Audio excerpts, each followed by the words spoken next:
Je vous salue tous au nom de Jésus. Et je suis très honoré de pouvoir partager la parole du Seigneur avec vous ce soir. Seulement, il y aura un petit changement, parce que compte tenu du peu de personnes qu'il y a, donc le pasteur m'a proposé de donner le message plutôt demain, pour que tout le monde puisse en profiter. Donc, mais ne soyez pas effrayés par le nombre, hein. On va quand même partager la parole de Dieu, parce que le Seigneur n'est pas influencé par le nombre de personnes. Même s'il y a une personne, on peut partager et le Seigneur est présent. Donc même si vous faites votre culte seul chez vous, vous êtes au moins 3. Parce que le Père est là, le Fils est là, le Saint-Esprit plus vous, ça fait 4 personnes déjà. Voilà, donc il ne faut pas être influencé par le nombre. Donc nous allons commencer. Déjà le thème de ce week-end, c'est levons-nous et rallumons la flamme de l'évangile. Amen. Ok, donc nous allons commencer un peu à méditer la parole du Seigneur dans ce sens-là. Donc on va commencer par quelques petits rappels. Nous lisons dans le livre d'Apocalypse 5.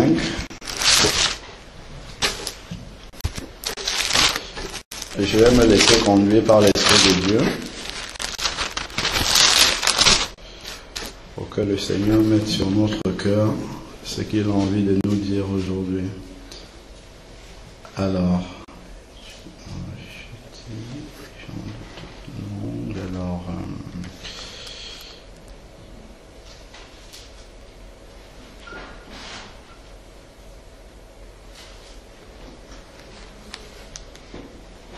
ok, donc nous allons commencer à partir du verset 9, Apocalypse 5, à partir du verset... On peut commencer même déjà au verset 8 pour bien comprendre le contexte un peu. C'est bon pour tout le monde. Quand il eut reçu le livre, les 4 êtres vivants et les 24 anciens se prosternèrent devant l'agneau, tenant chacun une harpe et des coupes d'or remplies de parfums qui sont les prières des saints. Verset 9.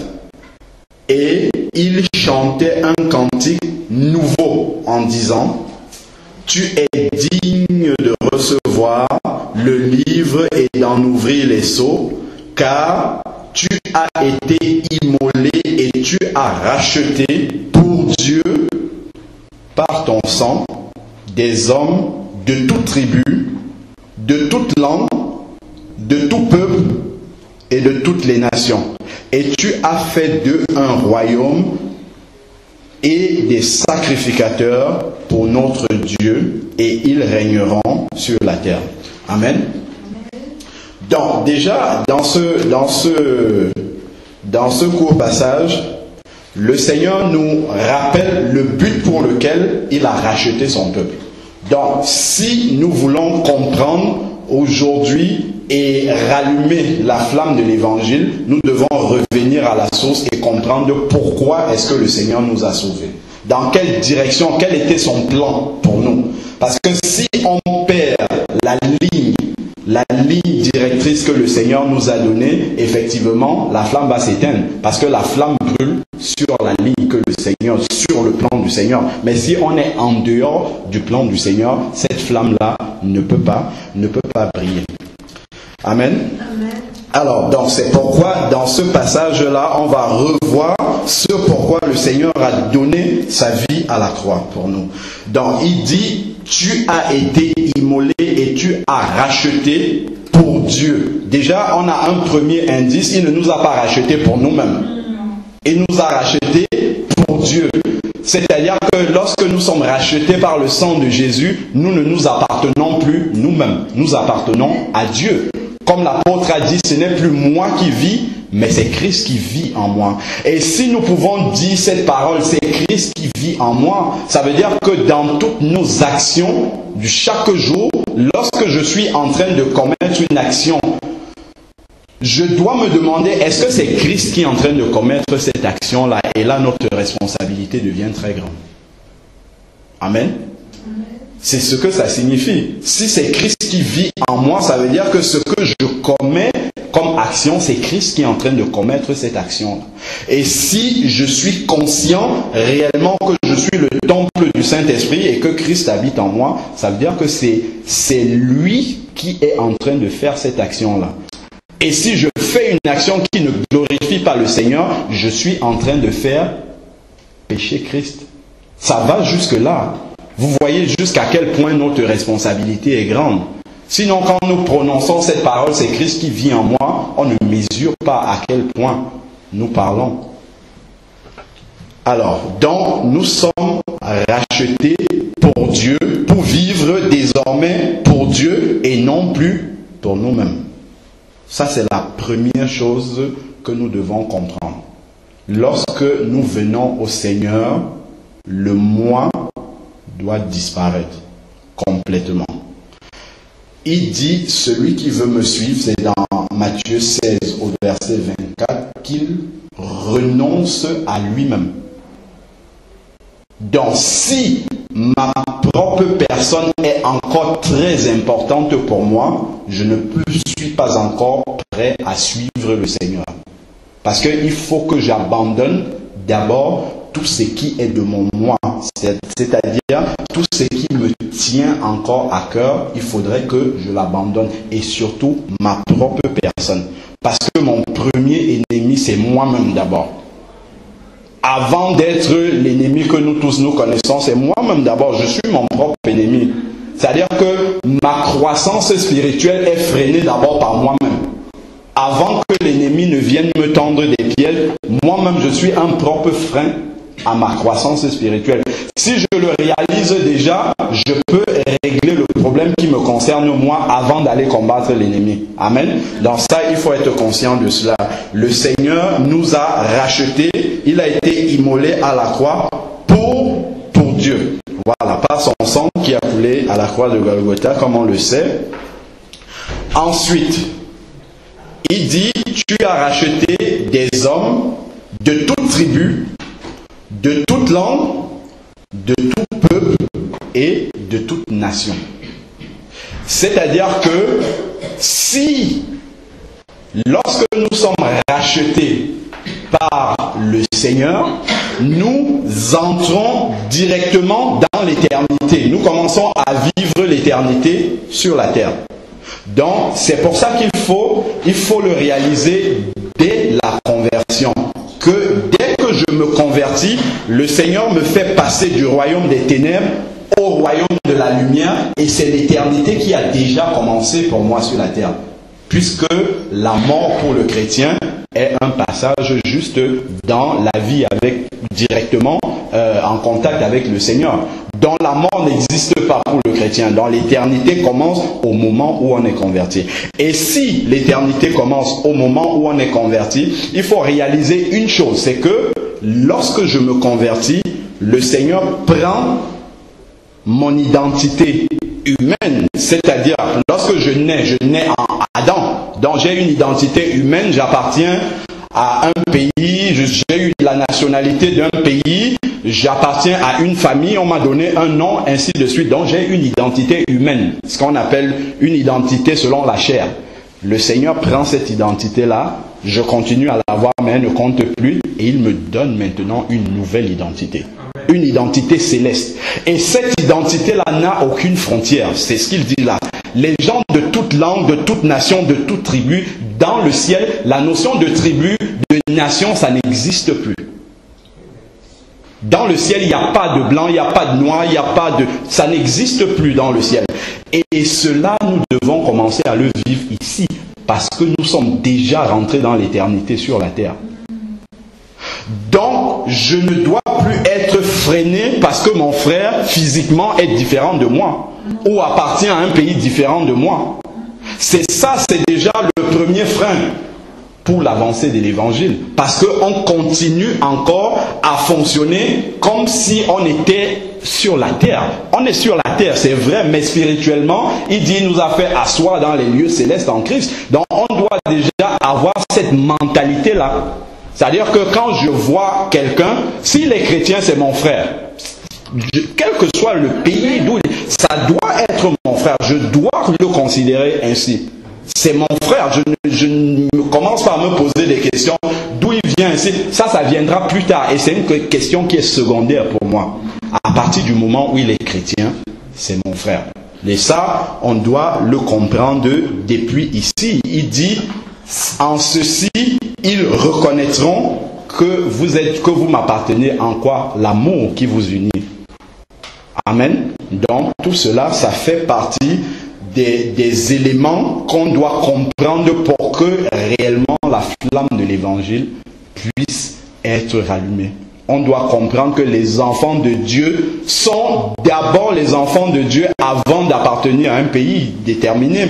Et sachant que l'identité que nous avons sur la terre, c'est une identité qui est temporaire et qui s'arrête à la tombe.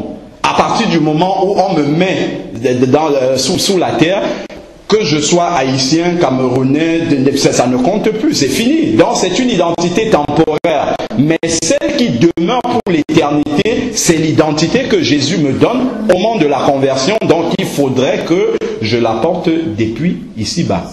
Et que je ne regarde plus les autres, quel que soit le pays d'où ils sont, comme différents de moi. À partir du moment où on a la foi dans un même Sauveur, qu'on a accepté le même Christ, il faut que ces barrières-là tombent complètement.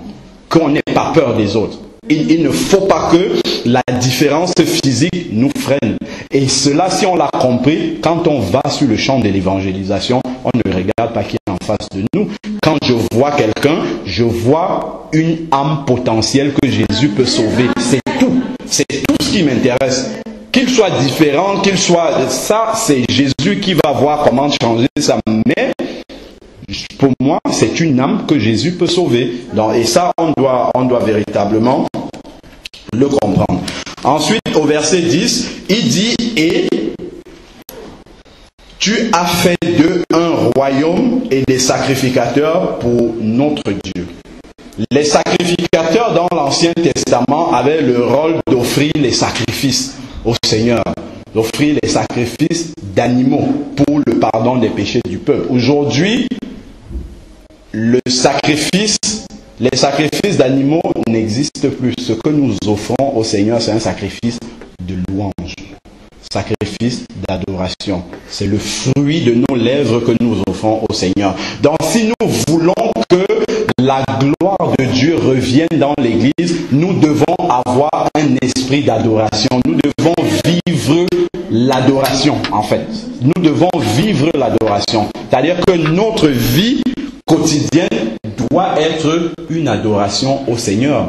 Et notre vie doit avoir la bonne odeur. On a l'habitude de dire que notre adoration s'élève vers toi comme un parfum de bonne odeur. Notre vie aussi doit être un parfum de bonne odeur au Seigneur. Et c'est cela la véritable adoration. Parce que le Seigneur dit qu'on ne peut pas l'adorer sans lui obéir. Amen. Voilà. Donc, il faut prendre conscience que nous sommes des sacrificateurs, c'est-à-dire des adorateurs du Seigneur, et que cela fasse partie de notre vie. Voilà ce qu'on peut dire en introduction. Ça nous montre déjà, parce que pour que la flamme de l'évangile revienne, tout se passe d'abord dans la mentalité du chrétien. C'est là, donc, dans les pensées, c'est là que ça doit changer d'abord. Et quand ça aura changé là, à ce moment, ça va se manifester pleinement dans nos actes de tous les jours. Mais si ça ne change pas dedans, on va continuer à avancer comme ça en espérant que le Seigneur fasse un miracle. Mais le Seigneur dit dans sa parole que nous sommes ouvriers avec lui.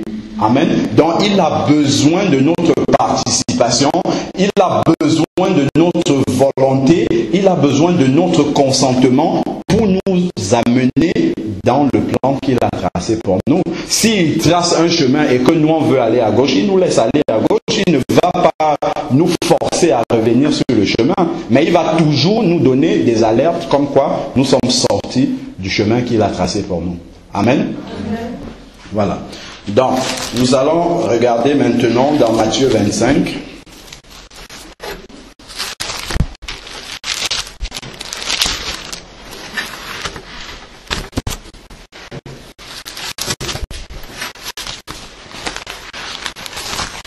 ce n'est pas aujourd'hui un message qui est construit, donc je le donne au fur et à mesure que le Saint-Esprit nous le communique en même temps. Il peut être décousu, mais à vous maintenant de remettre les choses dans l'ordre. Alors, Matthieu 25, on va prendre à partir du verset 14.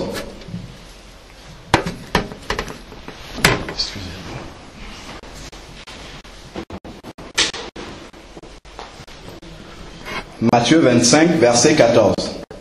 Tout le monde a trouvé? C'est la parabole des talents. Donc nous allons lire jusqu'au verset 30. Matthieu 25, verset 14. Donc, tout le monde sait que Matthieu 25 parle des vierges folles et des vierges sages. Donc, la parabole des talents arrive juste après ça. Donc, on comprend dans quel contexte nous sommes. Nous sommes dans le contexte du retour du Seigneur, de l'enlèvement de l'Église. Donc, la parabole des talents est directement liée à notre participation ou non à l'enlèvement de l'Église. Donc, il faut aborder cette parabole-là dans cet esprit-là. Alors, verset 14.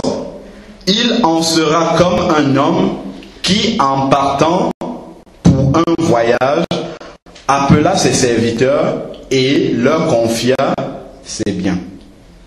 Il donna 5 talents à l'un, 2 à l'autre, 1 au troisième, à chacun selon sa capacité. Et il partit en voyage. Aussitôt, celui qui avait reçu 5 talents s'en alla, les fit valoir et gagna 5 autres. De même, celui qui avait reçu les 2 talents en gagna 2 autres. Celui qui en avait reçu qu'un alla faire un trou dans la terre et cacha l'argent de son maître. Longtemps après, le maître de ses serviteurs revint et leur fit rendre compte.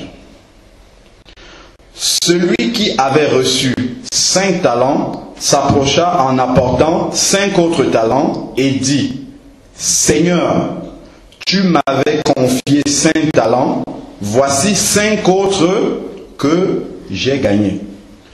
Son maître lui dit: Bien, bon et fidèle serviteur, tu as été fidèle en peu de choses.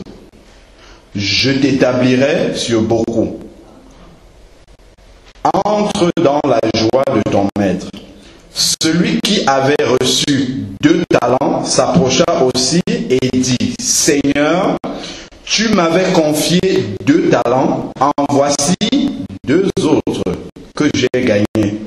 Son maître lui dit: Bien, bon et fidèle serviteur, tu as été fidèle en peu de choses, et je t'établirai sur beaucoup.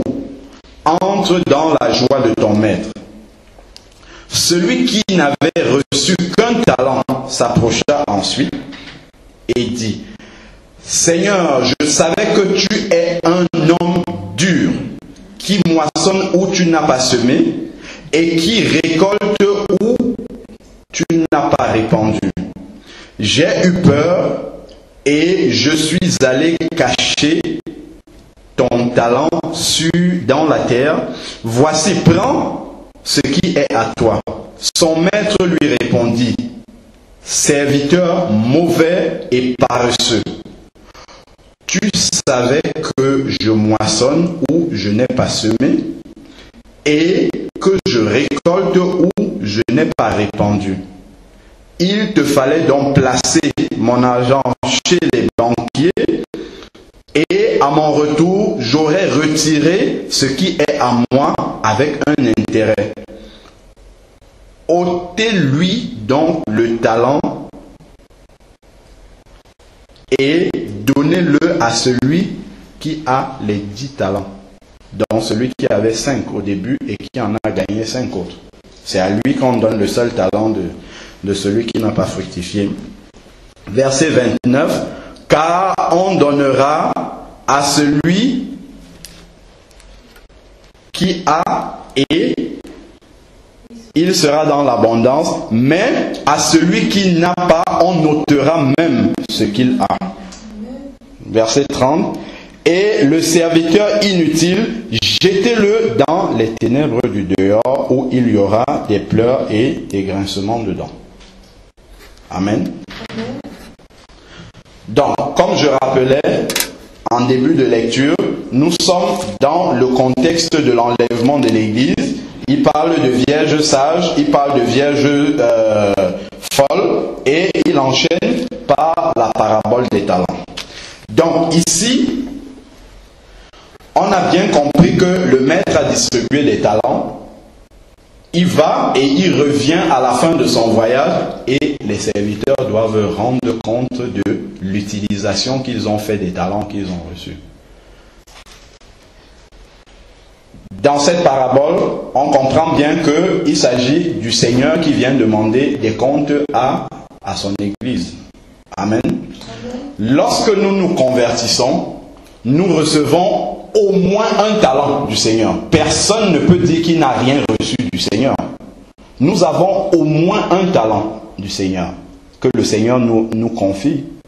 Et le Seigneur nous demandera quelle est l'utilisation que nous avons faite de ce talent-là. Il s'agit de notre participation à l'avancée du royaume de Dieu. Lorsque le Seigneur nous appelle, on lisait dans l'Apocalypse tout à l'heure, il nous rachète pour Dieu. C'est-à-dire que nous sommes déjà dans le royaume de Dieu et nous devons participer à la croissance de ce royaume, la croissance numérique de ce royaume. Et nous avons chacun au minimum un talent entre nos mains que nous devons faire fructifier. Il est très intéressant de constater que le Seigneur dit à celui à qui il a donné jusqu'à 5 talents, il lui dit: tu as été fidèle en peu de choses, je te donnerai beaucoup plus. Pareil à celui qui en a reçu 2, et à celui qui en a reçu 1, c'est avec lui que le Seigneur a eu des problèmes. Celui qui pense qu'il est le plus inutile dans l'œuvre de Dieu, c'est avec lui que Dieu va avoir des problèmes. Parce que beaucoup de personnes dans l'œuvre du Seigneur aiment toujours être au dernier rang, c'est-à-dire se dissimuler dans la masse pour ne rien faire. On n'aime pas prendre les choses en main. On préfère être toujours derrière. Ça, c'est une mentalité avec laquelle on arrive dans le Seigneur, mais qui doit tomber. Personne n'est inutile dans l'œuvre de Dieu. Chaque pierre que l'on pose est utile pour l'avancée du royaume de Dieu. Chacun doit se demander, au jour d'aujourd'hui, combien de personnes j'ai déjà fait entrer dans le royaume de Dieu. Amen. Le Seigneur nous demandera à chacun, combien de personnes as-tu ramené dans le royaume de Dieu? Qu'est-ce qu'il te fallait? N'attendons pas nécessairement. Celui qui a eu 5 talents, il a fructifié. On peut prendre l'exemple d'un grand missionnaire qui va aller sur le champ missionnaire et qui va gagner beaucoup d'âmes. À côté, il y a quelqu'un qui n'avait que 2 talents. Mais les 2 talents, il a fructifié. Ce n'est pas le nombre qui compte. C'est la fidélité dans ce qu'on fait pour le Seigneur. C'est ça qui est important pour le Seigneur. Que tu aies gagné 1500 âmes et que le Seigneur t'ait permis de t'adresser à 1500 personnes, si tu as été fidèle dans ce travail-là, le Seigneur te récompensera. Mais si le Seigneur te dit c'est juste ton voisin d'à côté que tu dois ramener dans le royaume de Dieu, si tu es fidèle dans cette tâche jusqu'à la fin, le Seigneur te récompensera pour ça. Si le voisin s'est converti, tant mieux. S'il ne s'est pas converti, si tu as été fidèle dans ce travail jusqu'à la fin, le Seigneur te récompensera pour cela. Lorsque nous venons au Seigneur, la première question que nous devons nous poser, à quoi est-ce que Jésus m'appelle dans son œuvre? C'est important, c'est indispensable. Jésus appelle tout le monde à faire quelque chose dans son œuvre. Tout le monde a un appel du Seigneur. Il faut le savoir. Et dans la prière, nous devons demander au Seigneur de nous montrer ce à quoi il nous appelle. Mais en attendant que le Seigneur nous réponde, nous ne devons pas faire comme le serviteur qui n'avait qu'un talent enterré. Il faut commencer à travailler avec ce qu'on a déjà. C'est-à-dire que si aujourd'hui tu sais faire quelque chose qui peut être, si tu sais faire quelque chose, demande au Seigneur de te montrer comment tu peux utiliser cette chose-là pour la gloire du royaume de Dieu. Il y avait j'ai suivi le témoignage d'une chrétienne, qui elle n'avait pas une grande instruction, elle n'était pas riche non plus, elle n'avait pas beaucoup de talent, elle ne savait même pas vraiment s'exprimer comme ça. Par contre, elle avait un talent que Dieu lui avait donné. Elle savait faire la cuisine. Et elle a utilisé ce talent-là. Elle faisait la cuisine et elle invitait ses voisins. Les voisins venaient manger, ils appréciaient ces petits plats.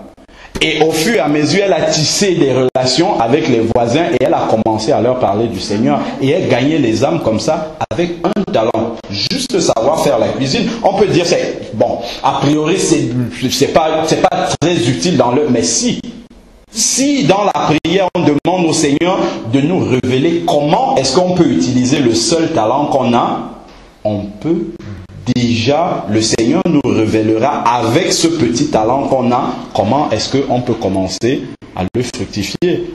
Parce que ce qui est mauvais, c'est de se dire, bon, aujourd'hui je ne suis pas parfait, donc je n'ai pas de talent, je ne peux rien faire. Et on reste comme ça. C'est ça qui est mauvais.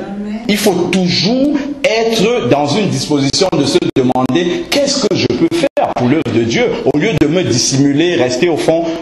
Il faut se demander, il y a beaucoup de choses à faire.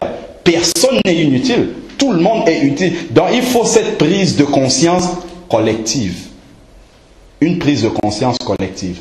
Quand je parle de l'œuvre de Dieu, je ne me limite pas simplement à ce qu'on peut faire dans l'église. Ce qu'on fait dans l'église, c'est utile pour ceux qui sont déjà dans l'église, mais pour ceux qui sont dehors, c'est ça qui est important aussi. Et ça a du prix aux yeux du Seigneur. Même si j'ai une tâche dans l'église, il faut qu'à l'extérieur, que je travaille toujours pour l'avancée de l'œuvre de Dieu, parce que Dieu n'est pas limité à 4 murs. Ça, c'est très très important. Il faut savoir que l'œuvre de Dieu, le corps de Christ est tellement grand qu'il ne se limite pas à l'enceinte d'une église. On doit l'enregistrer. Au début de ma conversion, on était dans une église où on faisait une veillée de prière par mois.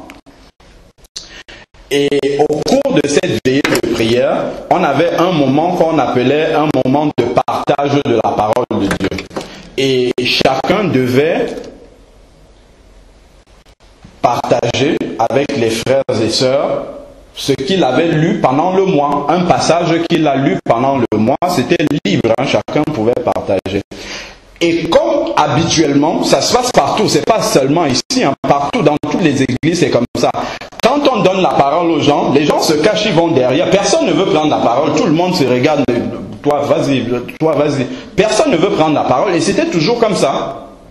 Et moi, j'avais pris l'habitude de préparer toujours un passage et de partager avec les gens. Je parle vraiment du début de ma conversion, de partager avec les gens. Et comme les gens ne voulaient pas prendre la parole, je prenais beaucoup de temps et je suis passé de petits passages aux exhortations. Et c'est comme ça que j'ai commencé à prêcher la parole de Dieu. Parce que les gens ne voulaient pas prendre la parole et progressivement, j'ai commencé vraiment à m'attacher à cette parole-là, à m'habituer à parler devant les gens comme ça. Et après, le Seigneur est donc venu m'appeler à maintenant prêcher sa parole. Amen. Mais si j'étais resté derrière comme tout le monde, jamais probablement je n'aurais su que le Seigneur m'appelait à prêcher sa parole. C'est quand on est déjà sur le terrain que l'on découvre réellement le talent que le Seigneur a mis en nous. Mais si on ne l'exerce pas, on ne le saura pas du tout. Si on n'essaye pas, on ne le saura pas. Et il ne faut pas avoir peur de l'échec. Il ne faut pas avoir peur. On ne le fait pas pour nous-mêmes. On ne ne le fait pas pour notre gloire. À partir du moment où tu le fais avec dans le cœur de glorifier le Seigneur, si ce n'est pas ce à quoi le Seigneur t'appelle, il va te recadrer, il va te diriger là où il faudrait que tu le serves. Et donc il ne faut pas se dire, il faudrait que je sois parfait pour commencer quelque chose. Non. Commence avec ce que tu as et au fur et à mesure, tu verras comment le Seigneur va se glorifier. On était à une conférence chrétienne où la sœur qui donnait le message, elle nous a parlé du témoignage de quelqu'un qui voulait être utilisé par Dieu. Il voulait être utilisé par Dieu, il avait vraiment à cœur de servir le Seigneur, mais il restait chez lui, dans sa chambre, il prie, Seigneur utilise-moi, Seigneur utilise-moi. Et il n'y a rien qui se passe. Il mange, il dort, il reste chez lui. Seigneur, utilise-moi et Seigneur, utilise-moi. Au bout d'un moment, le Seigneur était fatigué d'entendre cette prière-là. Et le Seigneur lui a répondu, il lui dit, je t'utilise dans ta chambre. Est-ce que c'est dans ta chambre que je vais t'utiliser? Il faut que tu sortes. Et quand tu seras à l'extérieur, là tu vas me voir maintenant agir. Là je vais t'utiliser si tu es à l'extérieur. Il est sorti de chez lui. Il a commencé à évangéliser dans son quartier, à parler du Seigneur aux gens. Et il est arrivé dans une famille, c'est en Afrique. Et dans cette famille, il y avait beaucoup de personnes dans la maison. Je crois qu'ils étaient 22, hein, c'est ça. Il y avait 22 personnes dans une maison. Il a parlé du Seigneur. Et la famille, ils ont écouté, ils lui disent, c'est très très beau ce que tu nous dis. Mais par contre, on a un sérieux problème. Si ton Dieu est capable de résoudre ce problème-là, on va se convertir. Ils avaient un oncle dans la maison qui était très malade, qui était presque en phase terminale. On lui demande, est-ce que ton Dieu peut faire quelque chose pour l'oncle qui est malade? Il dit, bon, je peux prier, et puis on va voir si Dieu va exaucer. Il s'en va, il commence à prier, prie pour le malade, et le malade meurt. Et là, toute la famille s'est remontée contre lui, ça a commencé à circuler dans le quartier. On était tranquille, on avait notre oncle qui devait peut-être mourir, mais on savait qu'il avait quelques jours encore devant lui, et quelqu'un qui vient ici nous parle du Seigneur, il prie pour lui. Et la personne meurt. C'est quoi ça? Et vous savez, bon, les églises de réveil maintenant, on dit oui, ce sont les nouvelles églises de réveil qui arrivent, ils font n'importe quoi. Et tout le quartier s'assemblait pour le lyncher déjà. Et quand il a vu la pression monter, là il était vraiment sur le terrain, il fallait qu'il fasse confiance à Dieu. Et là, il a demandé aux responsables de famille, est-ce que vous pouvez m'accorder 5 minutes encore? 5 minutes, c'était avant qu'on le lynche, hein, vraiment. Il a demandé si on pouvait lui accorder 5 minutes. Il est retourné prier devant le mort, et le mort est ressuscité. Ça s'est passé au Cameroun. Le mort s'est levé. Non seulement toute la famille, les 22 se sont convertis, mais tout le quartier qui était assemblé pour le lyncher, ils se sont tous convertis. Mais s'il était dans sa chambre, jamais il n'aurait su que le Seigneur peut agir comme ça. C'est quand on est déjà dans le feu de l'action qu'on voit le Seigneur se manifester. Mais si on n'essaye pas, souvent on veut être sûr avant de commencer. Mais là on marche par la vue, on ne marche pas par la foi. Il faut marcher par la foi. Il faut se dire une chose, c'est que si on fait l'œuvre de Dieu, c'est lui qui l'a fait, c'est pas nous. Donc nous, on se rend juste instrument, on se rend juste disponible pour être utilisé par le Seigneur. Et tout le monde doit être disponible. Tout le monde, avec ce qu'on sait faire. On commence et le Seigneur, le Seigneur fructifiera ce que nous avons commencé. Et ceux qui ont la grâce d'aller sur le champ missionnaire expérimentent des choses extraordinaires. Parce que quand on est là, on n'a que le Seigneur devant soi. Il n'y a rien d'autre, surtout on ne connaît personne. Donc, il faut faire entièrement confiance au Seigneur. Et c'est là qu'on voit vraiment le Seigneur se glorifier. Et quand on dit le champ missionnaire, tout le monde n'est pas appelé à aller sur un champ missionnaire dans un pays lointain. Même évangéliser des voisins, la famille, tout ça c'est la mission. Il ne faut pas toujours voir la mission en termes de... Si on est persévérant là-dedans, le Seigneur va agir. Amen. Donc, il ne faut pas enterrer. C'est une prière qui doit être récurrente pour chacun de nous. Il faut se demander, Seigneur, à quoi est-ce que tu m'appelles dans l'œuvre? Et ça n'a rien à voir avec ce qu'on fait dans l'église. Hein. Vous avez déjà un ministère dans l'église, c'est une très bonne chose, mais au-delà de cela, qu'est-ce que tu m'appelles à faire pour que ton royaume avance toujours, que ton royaume aille de l'avant? Qu'est-ce que je dois faire en dehors de l'église? L'église nous permet de nous charger. C'est pour ça qu'on est là. C'est pour se charger spirituellement. Et quand on est chargé spirituellement, on va à l'extérieur avec cette charge-là pour continuer à faire avancer l'œuvre de Dieu. Moi, je suis très... Comment dire? Je suis très encouragé lorsque je vois... Je ne sais pas si vous voyez à Nogent, quand vous allez à Nogent, en partant de Champigny, vous prenez avant la A86. Souvent, quand on passe là-bas, les jours fériés et les week-ends, il y a un garçon qui est là, il a un grand tableau, très grand tableau comme ça, comme celui-là, qu'il tient entre ses mains. Il ne dit rien à personne. Il a écrit dessus, la Bible est vraie, Jésus est le seul chemin, la vérité et la vie. Et il a mis son numéro de téléphone. Rien du tout. Il fait juste ça, il ne parle à personne. Quand je vois ça, je dis, mais comment ce type, comment ça ne germe pas naturellement dans la tête de tout chrétien? Tout le monde ne ferait pas de la même manière, mais ferait quelque chose.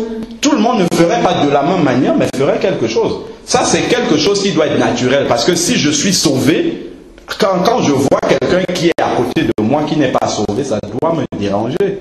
Parce que je sais ce qu'il attend. S'il meurt, ou si Jésus revient, je sais ce qu'il attend. Donc, on doit pouvoir avoir ça à cœur. Il faut demander au Seigneur de nous donner l'amour des âmes perdues. C'est quelque chose d'indispensable dont on ne peut pas réaliser d'être sauvé sans l'avoir. Amen. Et le Seigneur met à notre disposition toutes sortes de talents pour pouvoir le faire. Est-ce qu'on a encore du temps? On a encore du temps. Donc le Seigneur dit dans Matthieu, c'est dans Matthieu 28, au verset 19-20, il dit, allez, faites de toutes les nations des disciples, les baptisant au nom du Père, du Fils et du Saint-Esprit. C'est un appel qui ne s'adresse pas aux personnes qui ont des responsabilités dans l'Église. C'est un appel qui s'adresse à tout le monde.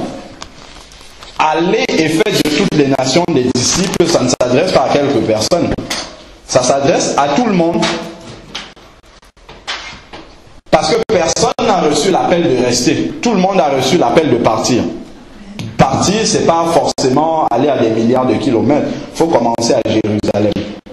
Ensuite, en Samarie, en Judée et aux extrémités de la terre. Donc, on commence déjà par gagner les personnes qui sont directement, et en général, les personnes qui sont tout proches de toi, c'est soit des collègues de travail, soit c'est la famille. C'est déjà le premier champ missionnaire que tout le monde a. Et il faut se demander comment aborder ces personnes-là. Il faut constamment demander au Seigneur, qu'est-ce que je peux faire? Soit je parle, soit ils ne répondent pas. Si j'ai épuisé cet aspect-là, je demande dans la prière, demander au Seigneur maintenant, qu'est-ce qu'il faut que j'essaye? Et ainsi de suite. Par exemple, pour l'évangélisation. Pour ça, on n'a pas besoin d'avoir un ordre du pasteur pour sortir évangéliser. Le jour où le pasteur donne l'ordre de le faire, c'est bien. Mais individuellement, on doit déjà le faire. Vous avez par exemple des traités évangéliques. Tu peux me donner dans le sac, là, il y a une enveloppe avec des traités dedans. Ça coûte pas cher. C'est 2 € les 100 traités. Vous avez 100 traités, vous voyez quelqu'un, si vous n'avez pas le temps de lui parler, ou si vous pensez que vous n'avez pas suffisamment de matière, vous lui donnez un traité, ça suffit largement, il va le lire, et non, il y a une enveloppe. Il y a une enveloppe dedans, avec des traités, ça traite de différents thèmes, des différents thèmes liés à la vie chrétienne et à la conversion. Seulement avec ça, vous allez vous acheter, je sais pas moi, 50, 100 traités. Bon, ça c'est l'un, hein. Il y en a plusieurs. Tu peux faire passer l'enveloppe pour que... Fais passer l'enveloppe pour que vous voyez les différents thèmes qui sont traités dessus. Nous, on a fait l'expérience un jour, on avait, je crois, 400 traités. En 2 heures de temps, on a choisi une partie de la ville de Champigny. En 2 heures de temps, on avait fait presque 400 boîtes aux lettres. Donc, ça veut dire que ça ne coûte rien du tout. Allez mettre des traités dans une boîte aux lettres. Si sur 400 personnes, vous avez 5 personnes juste, je ne dis pas que tout le monde dira, même si 5 personnes seulement lisent, sur 400, c'est beaucoup. C'est beaucoup. Et si parmi les 5 personnes, il y a 2 qui se convertissent, à partir des 2 là, c'est peut-être toute une famille derrière qui va se convertir. Il ne faut pas négliger cela. Il ne faut pas négliger ce qu'on peut s'aimer pour le royaume de Dieu, parce que le Seigneur nous demandera des comptes par rapport à ça. Et ce n'est pas simplement parce que nous avons peur des comptes que le Seigneur nous redemandera, mais c'est par amour pour ceux qui ne vont pas voir le royaume de Dieu. Amen. Donc c'est tout cela que nous devons avoir pour que la flamme de l'évangile revienne véritablement. Donc chacun doit avoir un esprit missionnaire. Bon. Maintenant, ça c'est pour ce qui concerne l'évangélisation parlée, ainsi de suite. Pour ce qui nous concerne nous maintenant, on peut évangéliser par la parole comme ça. Mais il y a une autre forme d'évangélisation qui est tout aussi efficace, sinon plus efficace encore. C'est par son comportement, sans parler aux gens. Et ça, c'est le plus difficile. Parce que quand il y a des Grecs qui sont venus voir Philippe et qui disent à Philippe, nous voudrons voir Jésus. Je ne sais pas si vous vous souvenez de ce passage-là. C'est exactement ce que les païens demandent aujourd'hui. Lorsque vous arrivez, je ne sais pas si vous faites l'expérience, lorsque vous arrivez quelque part, que ce soit au travail ou dans un milieu, si vous faites savoir que vous êtes chrétien,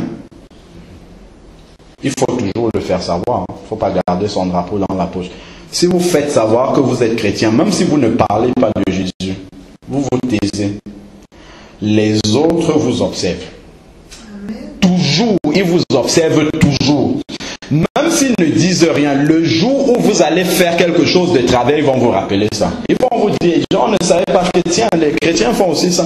C'est comme ça. Donc, le témoignage, c'est quelque chose d'indispensable. Soit on peut gagner des gens par notre témoignage, soit on peut les perdre définitivement. Je lisais dans une brochure une histoire qui s'est passée, je crois c'est au Canada ou aux États-Unis. Il y avait un monsieur qui avait été nommé pasteur dans une assemblée. Il est arrivé dans la ville, il était nouveau dans la ville, il a pris un bus. Il a pris le bus. Et dans le bus, le chauffeur, il a payé son ticket. Le chauffeur lui a rendu la monnaie et il lui a donné plus de monnaie qu'il lui en fallait. Il lui a donné plus d'argent. Et donc le pasteur était là, je crois qu'il lui a donné, je ne sais plus, c'était 2 centimes ou 40 centimes de plus. Et le pasteur était en train de réfléchir, se disait, bon, je ne sais que 40 centimes, bon, est-ce que je lui donne, est-ce que je ne lui donne pas, c'est pas grand chose, bon, de toute façon, Dieu ne va pas me punir pour ça, c'est pas grave, quoi. Il était en train de se dire ça, et ça trottait dans sa tête, et son arrêt s'approchait, ça trottait dans sa tête, ça partait, ça revenait. Après, en sortant, il a dit, bon, tenez, il lui a dit, vous m'avez donné plus d'argent qu'il n'en fallait. Et le chauffeur de bus lui demande, vous êtes le pasteur de telle église? Il dit, oui, si, je viens de prendre mes fonctions. Il dit, oui, je vous ai donné de la monnaie en plus pour voir comment vous alliez réagir. Dimanche prochain, je viens dans votre église. Donc, le salut de cette personne s'est joué vraiment à quelque chose de près. Si le pasteur avait loupé ça, c'est le genre de truc au tribunal de Christ, le Seigneur te repasse ça, il te dit, bon voilà, dans telle situation, tu as perdu quelqu'un. Tu ignores, simplement par une maladresse, par une négligence de ta part, mais tu as perdu quelqu'un. Donc, tout cela fait partie de la vie. En fait, il faut faire très très attention au témoignage qu'on donne aux autres. Nous tous, nous sommes concernés. Hein. Je ne suis pas un saint. Moi aussi, quand j'arrive au boulot en retard, ça me fait très mal parce que je sais que c'est un mauvais témoignage que je donne. Parce que, bon, il faut être correct partout. Et c'est vraiment... On doit demander la grâce au Seigneur pour nous accompagner, d'avoir un témoignage. Je crois dans le passage de Philippiens, parle d'être irréprochable. Irréprochable, mais pour cela, on a besoin de la grâce de Dieu. Amen. Je pense qu'on va garder les traités. En fait, c'est pour faire un travail. Je vous montre juste pour que vous regardez. C'est parce que on veut acheter. On a demandé avec sœur Anastasia aux gens qui produisent ces traités de nous envoyer un exemplaire de chaque et on va en choisir quelques-uns qu'on va acheter en grande quantité pour distribuer. Donc c'est pour cela qu'on les avait achetés. Donc c'était pour voir que sur des actions simples comme ça ne coûte pas grand chose, mais ça demande du temps. Donc il faut être disponible. Ça demande du temps. Tu vas, c'est à Paris, soit vous avez la librairie CLC, c'est à Châtelet, ou bien la maison de la Bible à Châtelet, à Port, le boulevard Saint-Michel. À Paris, c'est le REFB, Luxembourg. Vous allez là-bas pour quelques euros, vous achetez plein de traités, vous allez distribuer. Soit vous mettez quelque part, vous distribuez, soit vous mettez dans les boîtes aux lettres. Si vous n'avez pas beaucoup de temps, c'est toujours ça de faire. Et vous priez derrière pour demander au Seigneur de